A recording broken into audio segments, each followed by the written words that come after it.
Ngayong araw nga ay umattend tayo ng Tropang Freedcon Community Night. Dito pinagsama-sama nila yung mga affiliate marketer, content creator at community ng mga naka-Freedcon Intercom na solid. Nanalo nga tayo ng multiple awards na DCES bilang top affiliate marketer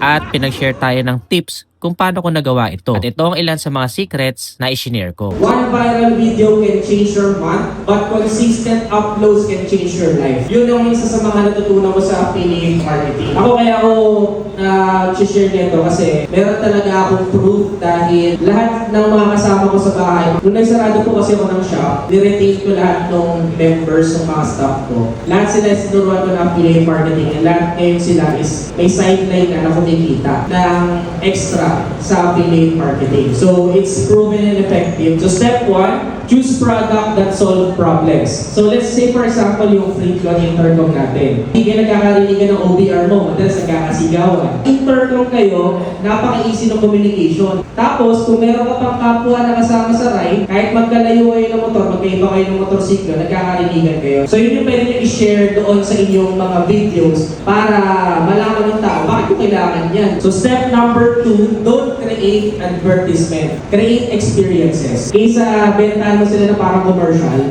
experience mo sila, dalhin mo sila dun sa ride mo.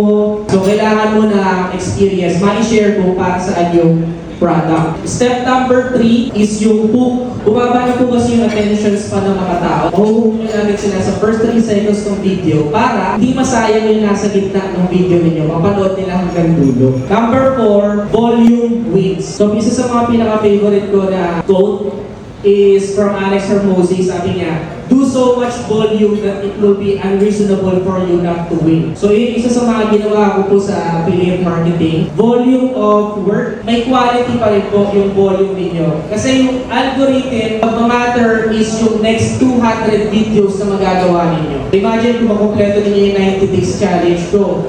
Ilang videos na agad yung ma-upload ninyo. And number 5, study your data. Bakit na konti lang bumili dito or bakit walang pumansin? So you will study yung last video ninyo para mai-better ninyo yung next videos na gagawin nyo pa para mas maging quality videos na siya. Iyon po yung ilan sa mga naging effective sa akin and hopefully maging effective din po sa inyo when you try. So bago ko po tapusin, may tanong po ba kayo? Kano daw yung gym? Actually, I will say, i-goal ninyo ng 5K a day. I think it's possible for each and everyone na magkaroon ng 5,000 daily commission. Pag na-reach ninyo yung 5,000 a day, I think that's the best standpoint. So it's possible. So ayun, at least bigyan ko kayo ng numbers, di ba?